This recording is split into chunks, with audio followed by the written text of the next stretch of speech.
অন্য বর্ণনায় হযরতে আব্দুল্লাহ ইবনে মাসউদ রাদিয়াল্লাহু তাআলা আনহু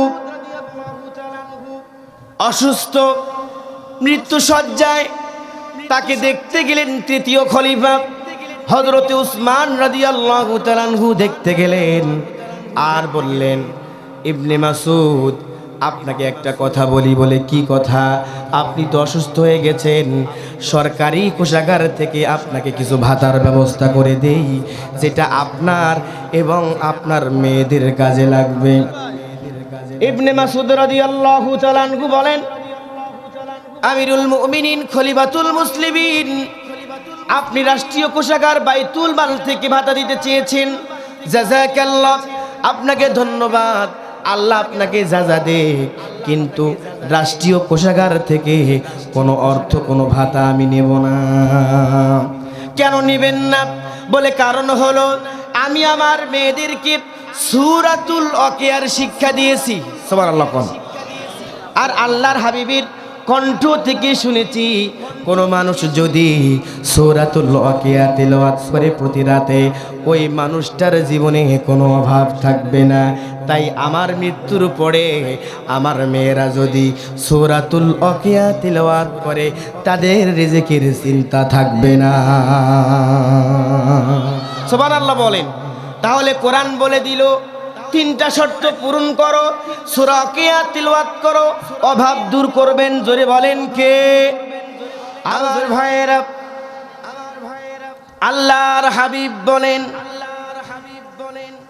কোন মানুষ যদি প্রতি রাত্রে, প্রতিদিন সন্ধ্যায় সূরাতুল ওয়াকিয়া, বলেন কোন সূরার নাম বললাম? সূরাতুল ওয়াকিয়া তিলাওয়াত করে, আল্লাহর হাবিব বলে, বাইহাকির বর্ণনা, ওই ব্যক্তির অভাব অনটন রব্বে কারিম দূর করবে। এই জন্য মহিলা মা বোনেরা যারা আছেন, আপনারাও তিলাওয়াত করবেন, পুরুষ ভাইয়েরা যারা আছেন আপনারাও তিলাওয়াত করবেন ইনশাআল্লাহ। এবার আল্লাহর কোরআনকে বলি, আল্লাহর কোরআন বুঝলাম অভাব দূর করতে পারো। দেখা যায় পৃথিবীতে ক্ষণে ক্ষণে বারে বারে অসুস্থ হয়ে যায়। তোমার কাছে কি এমন কোন আয়াত আছে নাকি যে আয়াতগুলো পড়লে রব্বে কারিম শিফা দান করবেন? আমার ভাইয়েরা, আপনারা বলেন তো, এই পৃথিবীতে কেউ যদি অসুস্থ হয়ে যায়, শিফা দান করেন কে? কোনো কি ডাক্তারের ক্ষমতা আছে? নাই। ডাক্তারের ক্ষমতা নাই অসুস্থ থেকে সুস্থ হওয়া। ডাক্তারের ক্ষমতা নাই মানুষকে জীবন দান করা। যদি তাই থাকতো, ডাক্তাররা কোনোদিন অসুস্থ হইতো না আর মারা যাইতো। ওয়াইজা মারিতু ফাহুয়া ইয়াশফি, যখন বান্দারা অসুস্থ হয়ে যায়, শিফা দান করেন যিনি, কণ্ঠস্বরে বলেন তিনি কে? আমার ভাইয়েরা, কালক্ষেপণ করব না। আমরা বললাম, কোরআন তোমার মুজিজা কি কি দেখাও। তোমার ভিতরে কি এমন কোন আমল আছে যেগুলো করলে পরে মানুষ সুস্থ হয়ে যায়?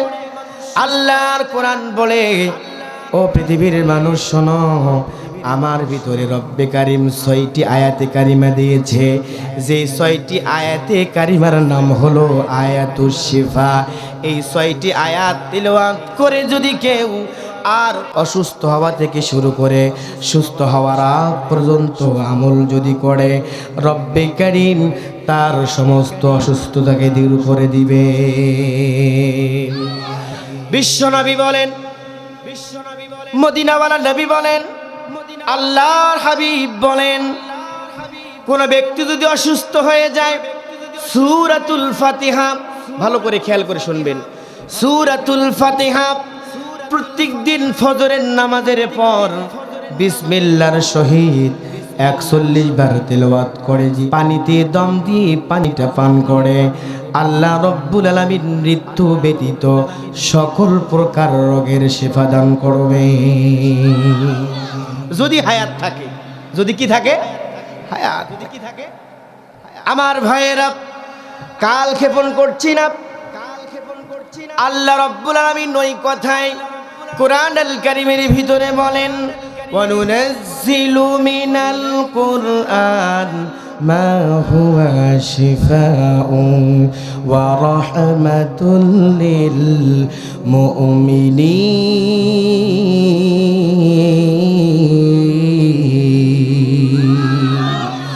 আল্লাহ বলেন কোরআনকে নাজিল করেছি মানুষের দৈহিক এবং আত্মার সমস্ত রোগের চিকিৎসার জন্য। সুবহানাল্লাহ বলেন। আত্মার চিকিৎসা কি? অন্যায় থেকে সুদ, ঘুষ, মিথ্যা, দুর্নীতি, চগলখিরি, আইল ঠেলা, অন্যের সম্পদ জবরদখল করা সহ যত অন্যায় পৃথিবীতে আছে সমস্ত অন্যায়গুলো হলো অন্তরের রোগ। অন্তরের রোগের সেবাদান করার জন্য কোরআন নাজিল করেছি, আর দৈহিক রোগের সেবাদান করার জন্য কোরআন নাজিল করেছি। তাহলে দৈহিক এবং আর্থিক দুই প্রকারের রোগের শিফা আল্লাহ কোরআনে দিয়েছেন। এটা কোরআনের মুজিজা। ইনশাআল্লাহ যদি অসুস্থ হয়ে যায়, এই পৃথিবীতে আসি তো মানুষ অসুস্থ না হলে মানুষ রবকে ডাকে না। এই জন্যে কোনো মানুষ অসুস্থ হয় নাই এরকম মানুষ পৃথিবীতে নাই। অসুস্থ হয়েছিলেন, অসুস্থ কোনো না কোনো একদিন আপনারা অসুস্থ হবেন। আর অসুস্থ হবেন যখন এই আমলগুলো করবেন তখন সূরা ফাতিহা আয়াতুশ শিফা পড়ে আপনারা পানিতে দম করে পান করবেন। ইনশাআল্লাহ সেবা দান করবেন কে? আমার ভাই।